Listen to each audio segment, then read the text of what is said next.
తెనాలిలో ఏదైతే మొన్న ముగ్గురిని చితకబాదినటువంటి సంఘటనకి సంబంధించి నేషనల్ హ్యూమన్ రైట్స్కి అట్లాగే కోర్టుకి కూడా వెళ్తున్నారు.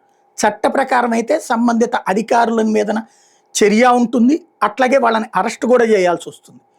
చట్ట ప్రకారం అట్లాగే ఉంటుంది. ఎందుకంటే కళ్ళెదురుగుండా చేశారు, వెనకాల తెర వెనకాల కొట్టేదానికి ఎవరికి తెలియదు, తెర ముందు కొట్టారు కాబట్టి.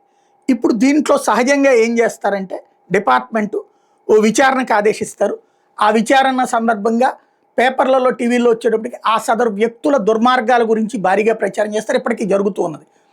అదే సందర్భంలో వీళ్ళు చేసింది తప్పే అనేసి డిపార్ట్మెంటల్ యాక్షన్, ఓ వారం రోజుల సస్పెన్షను 10 రోజుల సస్పెన్షన్ లాంటిదో లెక్క చూపెట్టేసేసి, లేదా డిపార్ట్మెంటు షోకాజ్ ఇచ్చింది, ఇంకోసారి చెయ్యొద్దని వార్నింగ్ ఇచ్చింది లాంటిది పెట్టేసేసి క్లోజ్ చేసే దిశగా అడుగులు పడుతున్నాయి.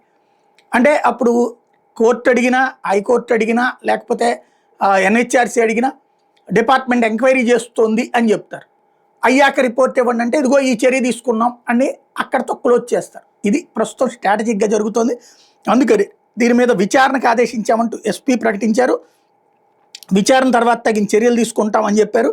అయితే వీళ్ళు ఒక్కొక్కడి మీద చాలా కేసులు తెనాల్లో ఆ ఘటన 2 నెలల కింద జరిగినట్టు గుర్తించాం. అందులో 3 యువకులు రాకేష్, విక్టర్ మీద దోపిడీ, హత్యా ప్రయత్నాలు సంబంధించిన ఒక్కొక్కరి మీద 8 వరకు కేసులు ఉన్నాయి. కరీముల్లా మీద ఒక కేసు ఉంది. విచారణ తర్వాత తగిన చర్యలు తీసుకుంటాం, లోతుగా దర్యాప్తు చేసి పౌర సంఘాలు, రాజకీయ నేతలు చేస్తున్న ఆరోపణలకు సమాధానం ఇస్తామంటూ ఎస్పీ ప్రకటన ఇచ్చారు.